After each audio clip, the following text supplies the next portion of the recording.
নমস্কার, আমি কাজল কুমার বিশ্বাস। আমি গত শনিবারে আমার ছাত্রীর যে ক্লাসটা নিয়েছিলাম সেটা রবীন্দ্রসঙ্গীতের উপর ছিল। আমার সকল দুঃখের প্রদীপ। তার গানের ভাগটাও বলে দিয়েছিলাম। গান গাইতে গেলে তালের প্রয়োজনীয়তাটা থাকে, সেই সম্বন্ধে উল্লেখ করেছি। আর তারপর একটু ক্লাসিক সম্বন্ধে করেছিলাম, লাল বাগেসির ওপর। সেটা তালের ব্যাপার। আজকে যেটা করব, আজকে নতুন রবিবার যেটা করতে চাইছি সেটা হলো রে ধা কোমল। এর আগেও করা হয়েছে, আজকে সেটা শেখাবো গা আর নি কোমল স্বর দিয়ে।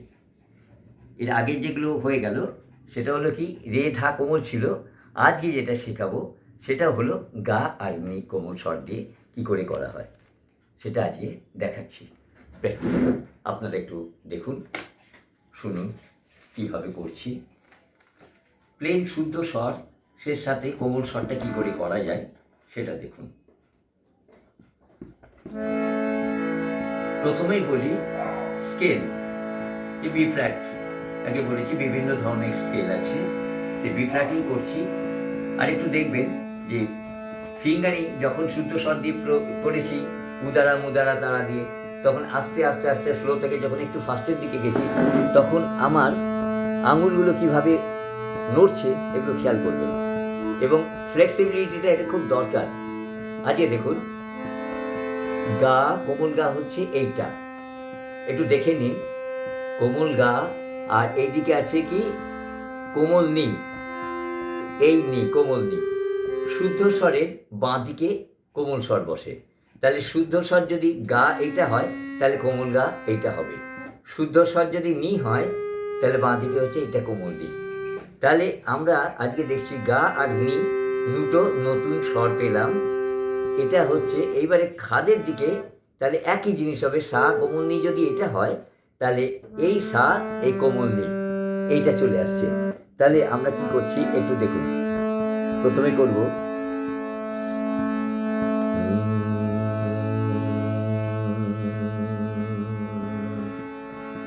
শ্বাস নর্মাল ভাবে নেবেন।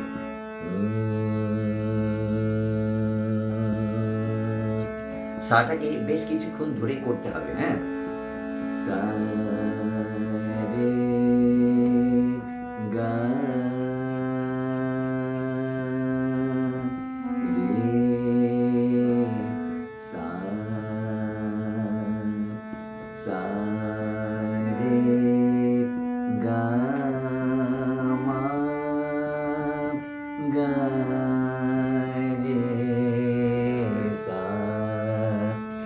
আস্তে আস্তে ধরে ধরে করে করে কোমল স্বরটা গলাতে বসাতে হবে, তাহলে অনেক সুবিধা হবে। আমি যদি একবারে করে দিই তাহলে সেটা হবে না। সা রে গা মা পা পা মা গা রে সা,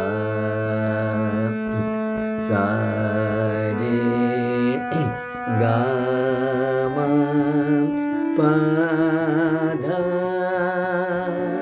ধা পা মা গা রে সা, সা রে গা মা পা ধা নি। এই কোমল স্বরটা হলো নি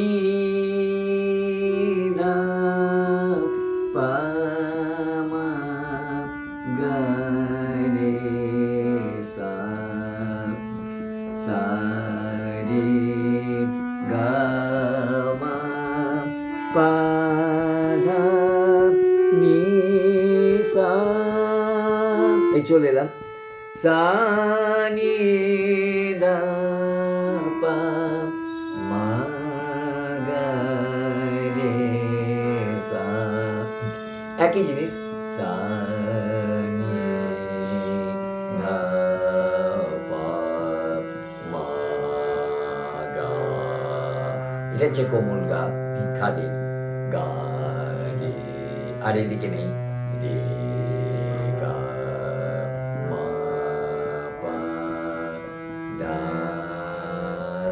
নি তাহলে সা নি ধা পা মা গা রে, আঙুলগুলো দেখবেন, গা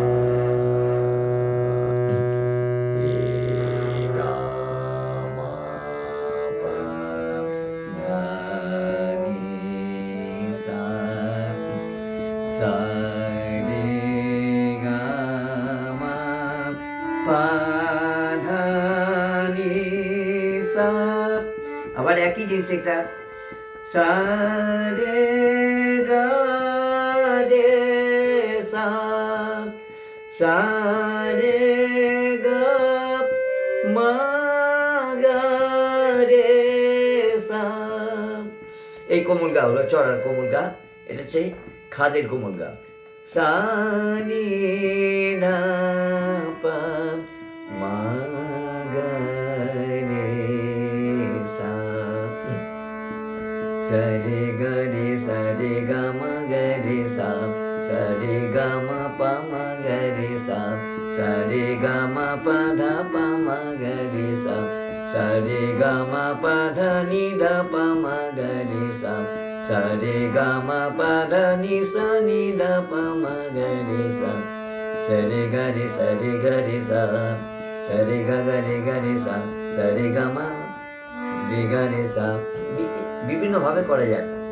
সা সা নি নি ধা ধা পা পা মা মা গা গা রে রে সা সা, সা রে গা মা পা মা গা রে সা, সা সা রে রে গা গা মা মা পা, পা মা গা রে সা নি, সা সা রে রে গা গা মা মা পা।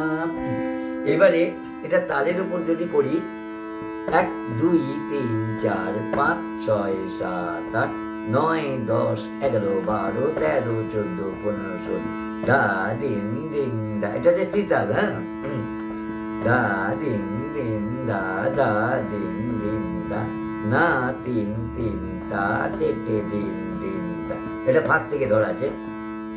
দা দিন দিন দা, দা দিন দিন দা, সা সা রে রে গা গা মা মা পা, পা মা গা রে সা নি, সা সা রে রে গা গা মা মা পা, পা মা গা রে সা নি, পা ধা নি সা নি ধা পা মা মা পা গা রে সা নি, পা ধা নি সা নি ধা পা মা মা পা গা রে সা নি, সা সা রে রে গা গা মা মা পা।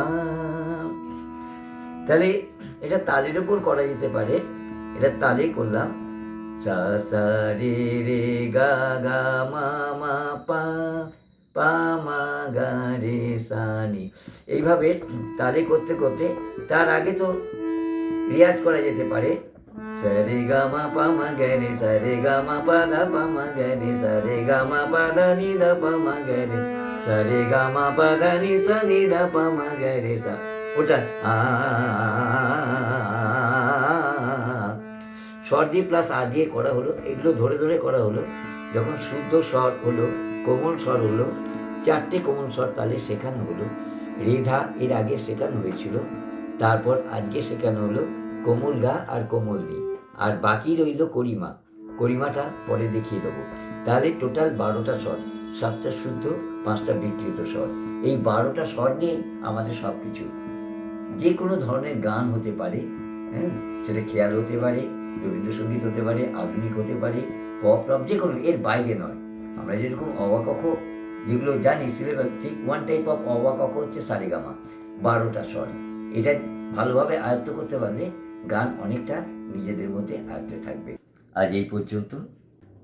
আগামী সপ্তাহে আমি তাল নিয়ে ডিসকাস করব।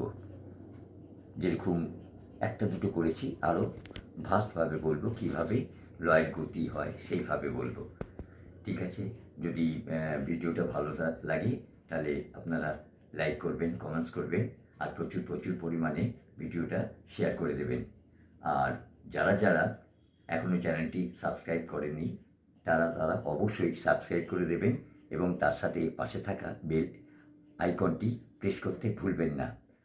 আর প্রতি সপ্তাহে শনিবার রবিবার করে আমার চ্যানেলে লং ভিডিও থাকবে আর বাকি দিনগুলো শর্টস ভিডিও থাকবে। আপনারা যারা আমার কাছে গান শিখতে চান তারা অবশ্যই স্ক্রিনে দেওয়া নাম্বারে যোগাযোগ করুন। আজ এই পর্যন্ত, আবার দেখা হবে নতুন ভিডিও নিয়ে। ধন্যবাদ, নমস্কার।